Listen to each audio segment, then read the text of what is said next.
Bây giờ chúng ta sẽ đi vào bước 2 là gá lắp thiết bị. Chúng ta sẽ gá thiết bị đảm bảo chắc chắn và mỹ thuật. Đầu tiên chúng ta sẽ lắp cái xi lanh tác động hai phía.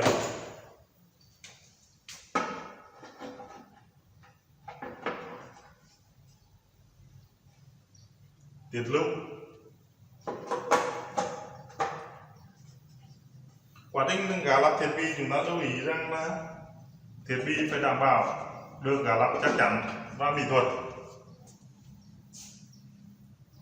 Vậy là toàn bộ thiết bị khí nén đã được gá lắp lên.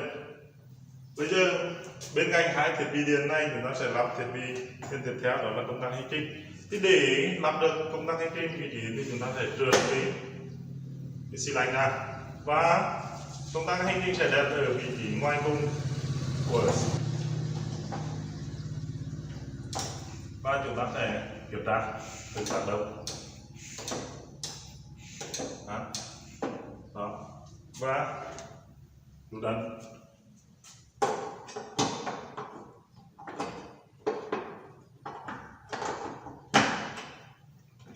Các thiết bị phải đảm bảo trong quá trình gá lắp là chắc chắn và bố trí mỹ thuật.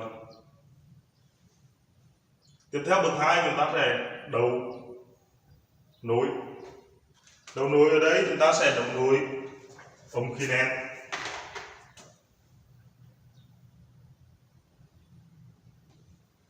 Khi đầy nồi ống khí nén chúng ta đặt thẳng và ấn vào là được.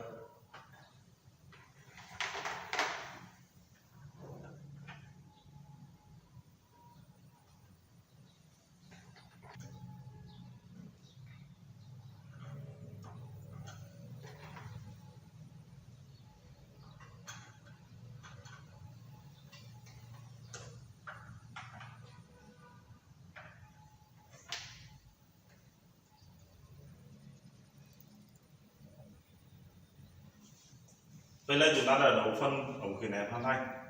Tiếp theo chúng ta sẽ đấu phần sơ đồ điện. Sơ đồ điện thì được đấu theo trình tự như sau. Điều đầu tiên là nguồn 24V, chúng ta sẽ tắt nguồn trước khi chúng ta đấu vào. Nguồn 24V đấu vào tiếp điểm thương mở của nút ấn. Từ đâu ra tiếp điểm thương mở của nút ấn, chúng ta đấu vào tiếp điểm thương đóng của công tắc hành trình. Đâu ra của tiếp điểm thương đóng công tắc hành trình, cuộn dây ở rơ le, và chân còn lại của rơ le sẽ đấu vào 0V của nguồn. Tiếp tục chúng ta sẽ đấu cái chức năng duy trì, đó là nguồn. Nguồn thì chúng ta có thể lấy ở vị trí này hoặc lấy ở vị trí này. Nguồn chúng ta sẽ đấu vào trước của tiếp điểm rơ le và sau của tiếp điểm rơ le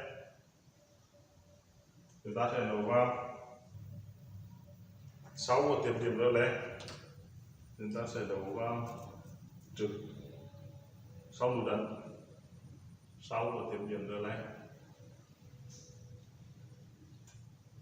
chúng ta sẽ đấu vào sau nút ấn. Sau nút ấn thì có thể lấy ở đây hoặc là đấu vào trước cái công tắc hành trình. Tiếp điểm thương mở thứ hai của rơ le và lấy nguồn của nó. Lấy nguồn thì chúng ta có thể lấy bên cạnh ở đây. Và đâu ra của tiếp điểm thứ hai của rơ le chúng ta sẽ đấu vào cuộn dây của bạn. Cuối cùng chân còn lại cuộn dây của bạn nối với ống nguồn. Vậy là chúng ta đã đấu nối dây